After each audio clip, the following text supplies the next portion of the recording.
Hey everybody, Alexandus here with the Ashenfold Cartel doing the next edition of the AshenMythos, and I have a couple different people here with me that are going to be helping out with a little explanation. I have PeriasGift, and how are you doing? Because this is your first podcast, isn't it? It is indeed, and I'm doing wonderful. And as usual with the Mythos, the legend of lore himself is Sin. How are you doing?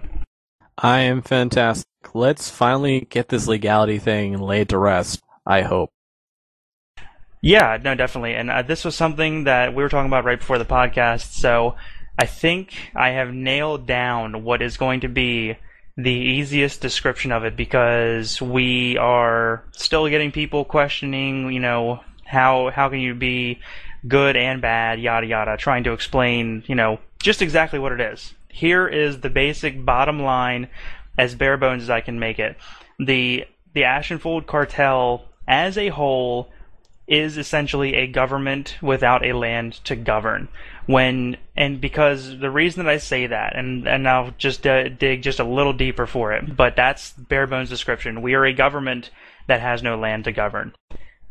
We, as a group, we have our own sets of rules. We have our own, code of honor. We have our own, essentially, a judicial system. We have, rules that people follow, and if you don't follow those rules, there will be punishment. Essentially, we also, we look to outside groups. We do everything that a government does in order to protect itself. The big theme of the cartel is to survive. So, being that as it may, everything that a government does essentially is up to interpretation. If a government spies on another one and they're found out, well then all of a sudden that's an evil deed that they did. That's something bad that they did. Whereas if if there's a protest in the streets, they start, causing a riot and they suppress it peacefully, then that was a good thing that they did. They executed that really well. The bottom line is, whatever you do, good or bad, that's how it's going to be interpreted. So I kind of rambled a little bit, but the bare bones of it is we're a government without a land to govern. All right, I'm going to pick this up quickly. The cartel is basically a ritualistic secret society. And when we say secret society, because it's kind of like, how do we say this? The cartel exists as its own supranational, meaning it's above other nations, because it believes it's its own nation. It was founded as a business empire, and over time, it evolved into its own society with its own rules. And after the time of the Purge, the first shadow set down what's called the Code of Entente. And Entente is a word that means agreement. The Code of Entente covers concepts like war, challenging people, claiming resources, and also sets down a judicial system. And the way how it works in the cartel is that certain rights, the right of vendetta, the right of claimant, enact certain levels. There's a third and fourth right. Depending upon what level you reach or what you're trying to do, you can declare the right. And the right has a thing it does and has limitations. For example, if you call for a right that requires a tribunal, then a tribunal is called. It's 5 to 7 high-ranking cartelites. It's like if anyone who's ever seen Battlestar Galactica, Baltar and the Captains. That's kind of the idea. They're ranking people. You have two people. They plead their case, or they have people who plead their case. Then the tribunal renders a vote, and you're basically told if you have to follow this decision. If you don't like it, then you owe the cartel a debt. And I'm going to bring this up quickly. Slavery in the cartel is not necessarily about beating people. It's not about hurting people. Slavery in the cartel is the concept that a slave is a bonded. They are someone who owes a debt to this society, to this government without a land. Anyone can earn their way to freedom. It's like Gladiator. You fight so many, or you earn so much money, and you pay off the bond, and you become a free individual. There's quite a few people in the cartel who actually used to be bonded and now are and have risen to power. The reason why we even have that is because it's a story about rising and falling. And also, the cartel actually has a rule in place that bonded are considered highly valuable commodities. They're actually humanized. I, as the designer of the system, purposely chose Egyptian slavery as a basis because Egyptians, contrary to what a lot of people believe, actually humanized and treated their slaves quite well. We're not talking Romans, we're not talking black slavery, where they're basically treated as complete animals or secondary worthless property. To the cartel, when you train a slave, you're putting a lot of time and energy into that. And they're an individual that, if carefully tended, can do a lot of work for you. You just don't pay for them. All you do is you feed them and take care of them. So it basically, anyone in the cartel who abuses their slave generally gets in trouble for it. To the point where they even might get, they might get beaten themselves. They might become slaves themselves. The whole point of the slavery system is it's a level of punishment that can provide a severe fall of power. At the same time, there is a group in the guild that governs and polices the slave system, and those are the brandsmen and the slavers of the Silverthorn. They basically act as inspectors. This is the same thing with the cartel. The cartel has its own police. They're called the Shadow. They follow the Code of Entente, and they enforce the rules to sometimes a fanatic level, but they literally sit there, and if someone breaks the Code of Entente, they will show up, and they will send warnings to people. So, the cartel does have laws. It's just not necessarily the laws of the racial governments themselves. So, let me actually ask you this one, because this is a thought, again, just popped in my head. Let's say that I, as my character, let's say I owe a debt to the cartel.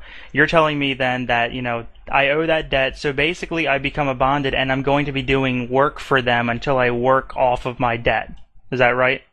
That's one way of doing it. Or they might blackmail you. The bonded is not the only way how it's done. Generally, honestly, bonded are not supremely all over the place. Some of them are abducted and bought from other slavers. There are bad people in the cartel, right? Just like there are bad people in real life who abuse the real life judicial system. There are people who do abuse the cartel's judicial system. That's something we can't prevent. We're not supremely good, but we do have people who are going to say, hey, that's not cool. You have to follow the code. You're breaking the code. It's kind of like the tenets of Ventari. There are going to be Sylvari who are going to flaunt the tenets. Not talking Nightmare Corps, but there are going to be people who are probably fanatical or anything. It's like any real-life government. There are going to be people who are going to interpret the laws differently. So, Alexandus' character could get enslaved. He could simply owe a debt and just have to pay it off, but he's not a bonded. He could just be forced into membership of the cartel. At the end, he might decide to leave, but being a member of the cartel does have a lot of perks. You get access to vast resources. You get access to a slush fund, something like that. You get contacts. You get weapons, high-grade weapons that you don't have to pay for necessarily because the cartel actually arms its people. You can get broken out of jail. You basically gain citizenship in another society. So you no longer are. It's like being kind of a dual citizen. You can kind of be pulled away. Does that make sense, Alex? Yeah, but the original reason that I was asking, because I'm trying to, when we do these comparisons, like you notice, I'm trying to do comparisons to something in the real world as close as I can. And, if I owed this group a debt, let's say, really the correlation I was going to make was I go to a restaurant, I don't pay for my food, and then you have the classic scene that you'll see like in older movies that they say, well, come back here and wash dishes for 2 hours and then you've paid off your food. Is that kind of like the same way? That's really what I was trying to get at. Oh yeah, basically that's how it works. If you owe a vast amount of money, like a gambling debt, you might end up being enslaved. Or if they think you would not be that useful as a slave, they would probably put you to work doing something. They might tell you, say, go do protection payments, or go support this politician, or go bend some rules for us, or take out this greedy politician that's corrupting this charity that we're trying to build. Stuff like that. They're going to ask you to do favors for them too. Depends on really what happens on what your character does. It also depends on, who's administrating this punishment or this debt. Right. Yeah, no, that's fine. But I think we've really hammered down the issue. I really just wanted to get that point across of legality. This is the easiest way of putting it. We say we have the legal side and the illegal side, and as far as that's concerned, the legal side of our face of the cartel, those are the things that we would do that really follow the laws of established governments, of established lands. And of course, then on the flip side of that, the illegal side, that's essentially what we do. Whatever they do, it is something that would be perceived as against the law in the established lands. But as the cartel itself, we consider it okay because, going back to the original statement that I started with, we are a government, or we consider ourselves like a government that has no land. So if that is okay within our own rules, then to us, it's okay. So that's really why there is no good or evil within the cartel. It is all just completely neutral. Okay, but there's still that one niggling thing. What happens if someone's at a meeting and they find out that someone's doing horrible things and they disagree with it? Do they just walk away? Well, you tell me. What do you think? Well, when you join the cartel and you learn too much, and it's kind of like if you learn anything, if anyone's ever seen a spy film, you learn too much, because the cartel is a supernatural organization that exists outside the bounds of existing law of other governments. It's kind of like, it's a shadow organization. It abides its laws, but it doesn't always abide the laws of existing governments, and there are going to be groups who have problems with that. The Seraph aren't going to like that. They're going to say, well, we have no control over that. So it's basically like any group that kind of doesn't follow the laws in a country. They're a problem, right? But when you join the cartel, you agree to abide in Tante, to abide this concept of the Ashen Word, which is, I'm not going to, because the central aspects of honor in the cartel are based around, one, keeping your word, because when you join the cartel, they place this concept of, you're not going to tell people about what we do, because some of it might, because we don't always agree with the laws of other nations. It's like if the Black Citadel and the Asura had any disagreements. You're not going to, a member of the Ash Legion is not going to spill Ash Legion secrets to the Blood Legion or the Asura. They're going to get in trouble for that. Same thing with the cartel.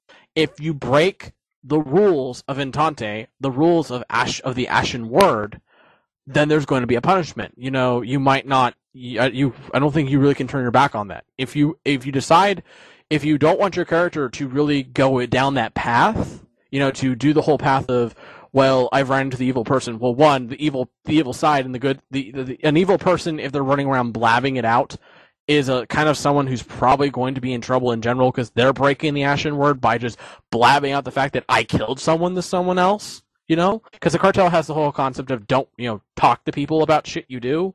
So it's kind of assumed that unless they're a fellow cartelite and they know about stuff, you're not going to tell them things. You're not going to tell them everything. Most cartelites just say, oh, I work for the cartel and I'm in the same sect as you, but I don't know what you do. I don't know if you serve other people, because like any nation, the cartel has its internal factions, political parties, and power players, and some of it isn't exactly on the up and up, if you see what I just put about it. If anyone here has played, again, let's bring back Skyrim, okay? Nords and the Imperials, right? You're not going to tell things about the Imperials, and if you go around blabbing stuff to some random person, you might end up getting a family killed by the Thalmor, Who do you know to trust? Who is connected? In the cartel, unless you absolutely know, you don't just go, well, I killed someone, or, oh, I go and support a charity. It's more about, at the low tier level, it's more about, oh, we're all members of this company and we work together. Yay. You really don't learn about the rest of it unless you go digging, and at that point, you're kind of already at the point where if you run away, then you're going to break the rules of the nation, and then you're declared a criminal. So it's like in any other nation, you're going to be punished for it. And if that is a problem as a role player, then as the old saying goes, this is not the guild for you. If you sign up for a guild that openly says dynamic RP, actions equal consequence, and we're upfront about if you go looking, there will be consequences, and you just decide to leave the guild and then just start spouting things about the cartel, well, you're kind of breaking not only the in-character rules, but you're breaking our out-of-character rules too. So, what do you think, Alex? I think the easiest thing I've thought about this before.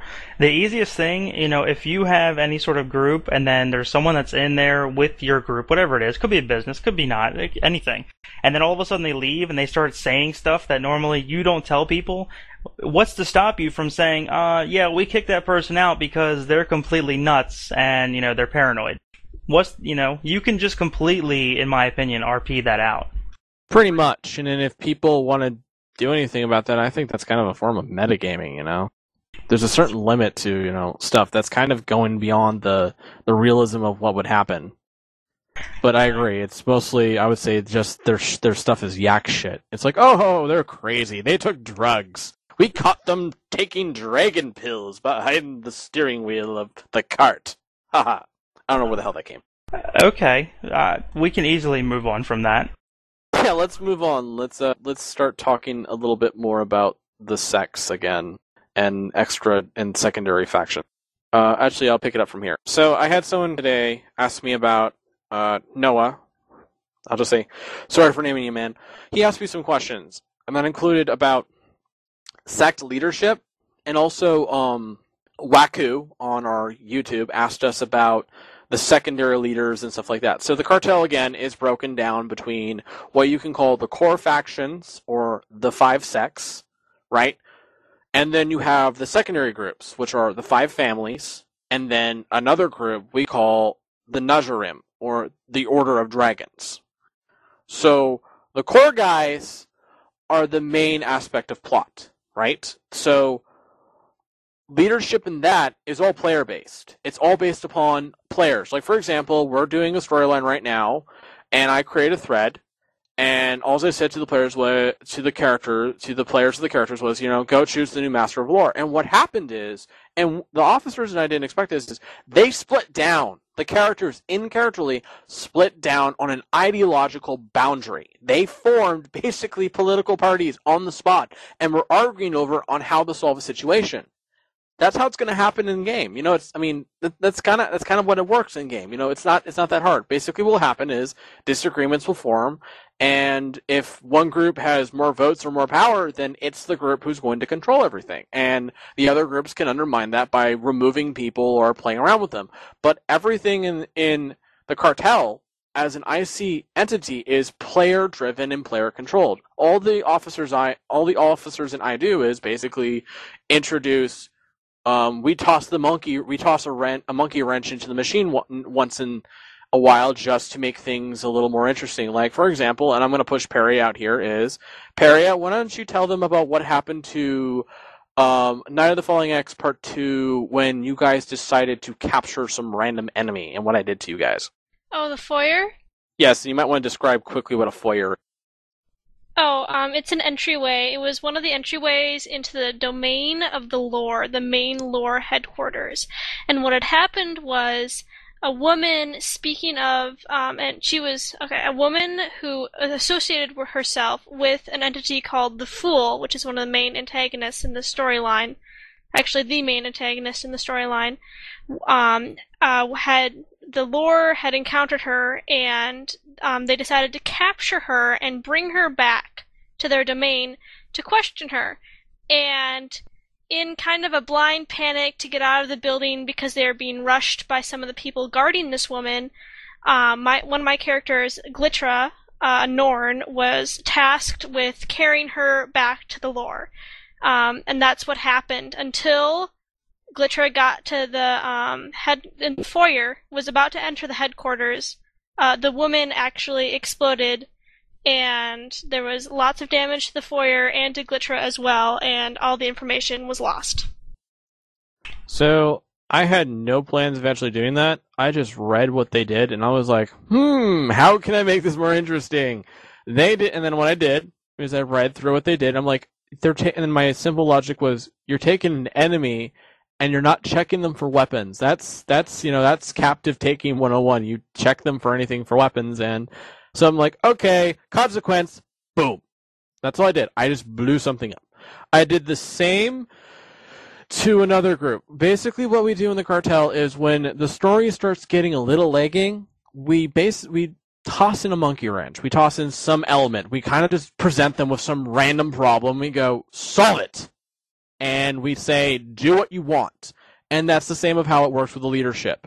So if someone wants to rise to power, we do it. If the storyline starts getting boring or it gets too intriguey, we'll introduce something fresh. But that's how it works with the story, with the leadership. It's changing, it flows, it all depends upon the players themselves. So the secondary factions, which are the 5 families, and then, and just quickly to define this, and we'll actually do this at some later point. So if anyone has a question, please go to the Ashenfold, go to ashenfold.wikia.com and just read up on the 5 families. We'll cover them at some point. We don't have enough time, but I'll just cover this. They are basically all of the interconnected noble and merchant families that are related to the original 5 groups that owned the, if you remember back from AshenMythos number 1, the original 5 companies of the guild that became the 5 sects. So the whole contention between the 5 families and the sects comes from the fact that around at a certain point, the masters backstabbed their bosses and took over and made the families figureheads. Everyone at the low tier level thinks the 5 families runs everything. So basically what the masters are doing is they're toting out these poor nobles and saying, if anyone is going to be assassinated, it's going to be you, jolly chaps. Wah ha ha ha ha. And they're used as basically a figurehead to blame for any problems or to guard the masters from any, it's basically, again, a level of deniability. So the 5 families are a controlled group because we don't want everyone making one of these guys. Because if everyone makes a 5 family member, then it all becomes then the story becomes centered on them, whereas the story is supposed to be centered on this multiracial organization, and the families are strictly this one viewpoint, whereas the sects have different motivations and different viewpoints. The same goes for the dragon cults.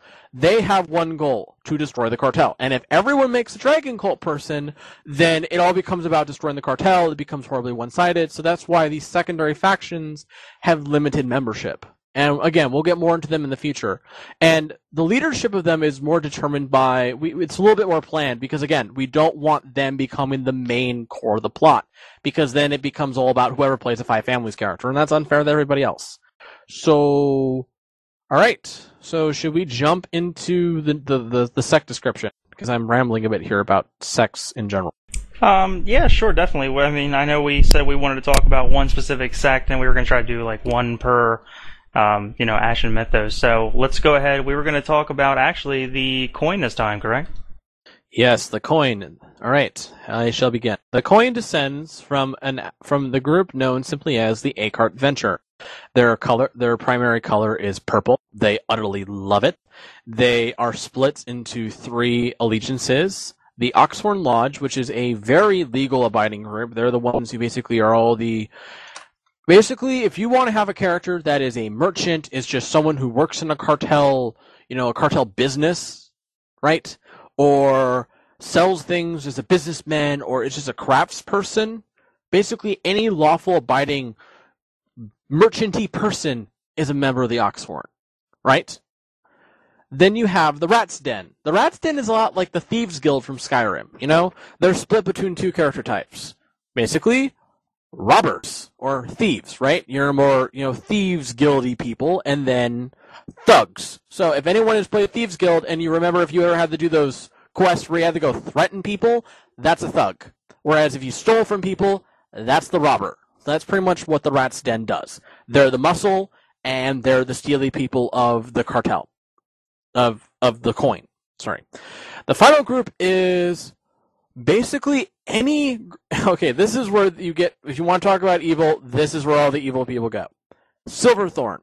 This is your slavers, your drug dealers, your criminals, your grifters, basically all of the criminal merchant type characters, the exact opposite of the law-abiding people, are in Silverthorn. And the truth of the matter is that the Silverthorn and the Oxhorn Lodge don't get along. They're only kept in check because the master of coin often plays them against each other or basically keeps them apart, even assigning them different territories so they don't have to deal with each other. So the coin is the financial backer of the cartel. If anyone here has played anything remotely related to Dune, they're the spacing guild. Without them, nothing happens. They're the spice. You have to be friendly to whoever controls the coin, because they're the ones who can say no more money, or they're the ones who can say no more contracts, right? At the same time, the coin relies strictly on gaining its money on everything else the other sects do. So it's like a bank. That's basically what they are. They're the bank. They're the ones who control the businesses and manage all the business information. So basically, if you want to be a person who really, really, really likes merchant or criminal roleplay, like specifically, being kind of a drug dealer, grifter person, or just making items and being a crafter, or a thief, not a thief who goes around showing off on how awesome they are at stealing things, or just a thug, a muscle, then the coin's for you, That's what kind of roleplay you're going to find in the coin. And the coin is specifically, let's see, their general culture tends to be based around the concept of the more money, the more profit, the higher rank you are. Now, that's not always the case. There are quite a few people who do donate money, but the coin's emphasis on power is money equals power. That's how they measure their achievement, right? And their litany basically sees the world as kind of sees the cartel as basically one gigantic machine or one gigantic business, right? Each sect is a division of business, and the coin is basically the overseer that makes sure things run smoothly. And then their identifiers are very interesting. Members of the Oxhorn love to wear badges bearing the mark of an ox head. They're very much like a guild. If anyone here's ever, kind of knows the concept of the original guilds in the sense of a group of merchants or crafters from the ancient times, they basically are very proud of being a member of being the Oxhorn Guild. They're a group. They're ran by the boss, or whatever the hell he's called, and they're a very, law-abiding group, right? The Rat's Den, on the other hand, has a tendency of being a little more rowdy. They're controlled by a guy often called the Rat King or the Rat Queen if it's a woman. Their identifier mark is often, I don't know, they sometimes wear like dead rats, or they'll wear like rat insignia. They really get into being like, street people, street gangs, that kind of thing. If you want to play a rough and tumble, streetwise person, perfect group to get into. The Silverthorn is a lot more like a mafioso group. Their identification mark. Now, all these guys love the color purple, but they all have different badges. That's the really interesting thing about it. They're the most diverse when it comes to like identity of all the sects, except for the lore, and we'll get to that at some point. And the Silverthorn basically takes pieces of briar, or thorn, thorn-covered vines, and they'll like stick it to their armor or to their clothing, and that's how they identify each other. Because most of them are criminals or criminal types or related to criminals, so they don't like to advertise who they are. The same can be said about, the Hunt. We go back quickly to the Hunt. The Jade Ring likes to kind of show off who they are, but they're a lot quieter because they're criminal archetypes, whereas the Startholm are law-abiding, so they're like, hey, look, I'm awesome. So the same thing goes for the coin. The first two groups, even though the Rat's Den is, is still criminal, they're more street criminal. They're more thug, ganger, rough and tumble outlaw. So they're going to be very, very blatant about their identification, whereas the Silverthorn is much more discreet. They're more mafioso, yakuza types. So does that paint a pretty good picture there, guys? I'm just going to say yes. Any questions, or did I talk too much again? I would never say that. Never. I'm Irish, it happens. No, I honestly think that you covered a really good amount of it. Peria, was there anything that you wanted to add or anything like that with it? No. You basically hit all the bases as far as I can see. It's one of my favorite sects, personally. Actually, I like them all, so I shouldn't probably say that. But yeah, you covered everything very well. On a side note, currently in the alignment are two secondary factions, which we will cover in depth at some point because they're both very, very, very complicated. Those two groups are specifically after the coin because, again, the coin is the lifeblood. If you want to think about the person, the coin is like the heart. You kill the heart, everything else dies. The other guys are semi-vital organs, right? They hamper the cartel overall. But if the coin is taken out, then mass amounts of the cartel businesses, which we should probably cover at some point, the business system completely collapses. Because again, they're like the spice. They're like, they're like any group. I don't know if there's an equivalent in Skyrim, is there? No. Unless you go into the No. realm of mods, because someone did make a mod of a banking guild. Yeah. No, sadly there isn't. But no, was there anything else that you want to cover there, Sin? I think we should just kind of bring up, let's kind of be, okay, so for example, we often say that the guild can have almost any character in it, and that really is kind of emphasized by our role system, so I thought it'd be a good idea for some of us, just because we have a few people here with different character types, I think it'd be good for us just to kind of quickly describe the kind of characters we have in the guild to kind of give people a sense of the variety of cast that you can see. So, Alex, why don't you tell us a bit about Alexandus of the Grim Warband? A few words. Okay, just really quickly.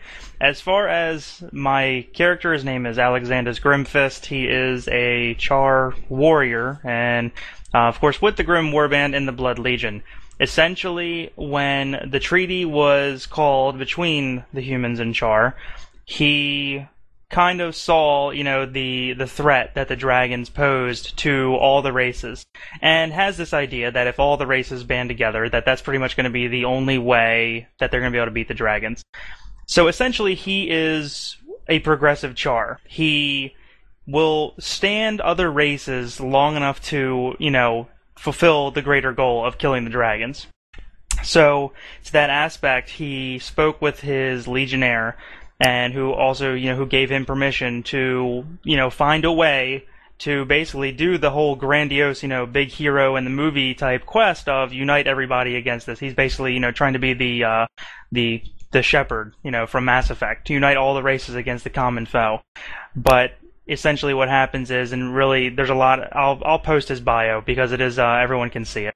But long story short, someone also from his warband says, hey, I know a way that you can get into contact with all the races, and introduces him to the cartel. So he is essentially a good character. He's not going to want to do anything to outright hurt other races, because then that's going to go against his idea of uniting the races. So outright murdering, an Azura or a Norn or something, obviously they're not going to want to work with him as much. So he is in the Ashenfold Cartel, but he is by and large a good character. But of course, being that he is a warrior, he is a member of the Blade.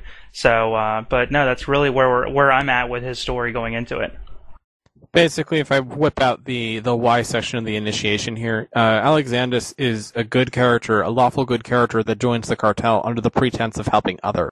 The cartel may do evil, but his character believes in the sense of the greater good. And if anyone understands this, the greater good, by definition, can easily be misconstrued into a completely horrible, utterly thing. If anyone ever watches Hot Fuzz, you will know that the townspeople were killing random people because they thought it was for the greater good. But in this aspect, Alexandus is willing to ignore the criminal activities in order to take out the greater evil. That is, by definition, a good thing. It's that same thing. For example, I'm going to now interject my character. I'm going to introduce, and I'm bringing up good characters, but I'll bring up my evil-ish one. So there is a character I have called Niall. Niall is a slaver. He basically was mentally screwed up because he was infected with a poison. Like, if anyone here has read Edge of Destiny, it's kind of like that with Cave. He started seeing all these memories of the various Asura torturing. This is when they first interact with the Sylvari Inquest members, and he basically got really twisted out by this, and he basically came to believe that the tenets of Antari, although justified, don't cover a strong enough philosophy. They're a good step, but some of them are wrong and often are misinterpreted. And he really does think that some of the concepts of the nightmare are well justified. Not the whole torture people to make them stronger thing, but the ideal of adapting stronger, more violent tendencies in a controlled manner is a good idea. And he is a twisted guardian with the fact that he's a guardian who basically uses his magic to train slaves. He believes that by training people, he can protect them. I know, twisted. He's basically kind of lawful evil. If I want to, and I really hate applying that, but the really basic concept is he's a lawful evil individual, right? So that's a pretty bad person. He does horrible things, but he does have limits. He's not going to kill innocent people, He's not going to kill a child just for the sake of killing the child. He's not chaotic evil. So I have another character, and I have a character named Sable. If anyone reads her, she's up on 2RP, Lisbeth Redigan. She is a honor-bound character. She's lawful good under the concept that she has a code of honor, and she follows it. It's called the Way of Blood.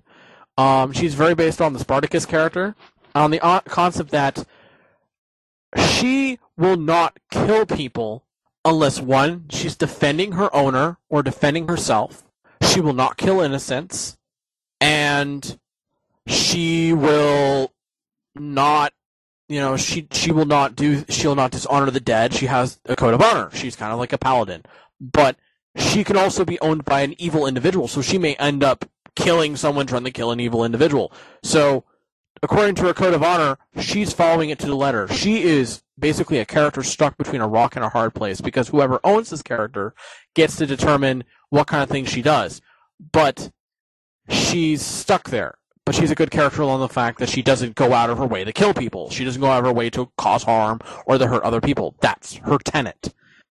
Niall is the same way. Niall is kind of the character if, let's say you're in a city and you have a criminal kingpin who may be okay with petty crime, but he says no drugs, no killing cops, no hurting innocent people, right? So do you want to take him out or let his secondary lieutenant, who's a complete psychopath, take over? So it's kind of like, do you want the Joker?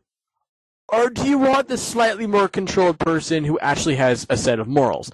That's what Niall's like. And then, say, Tanta has a code of honor, but she's just stuck there. These are the different kinds of characters that we have. I mean, I have Yona, and she's completely neutral. She doesn't want to go out of her way to hurt people, but she's willing to bend the rules to benefit herself to a degree. So she's chaotic neutral. So I'm going to give this up and then kind of hand it over to Perry here. Okay, and I have 6 characters. I'm not going to go over them all, but I think I'm going to touch on Pelagia. And Pelagia is, I think, she's definitely a fun character for me. She's a Elonian female mesmer, and she works as an escort in the bathhouse. So she's a little bit more sketchy on that side, but she's also working for a noble house at the same time.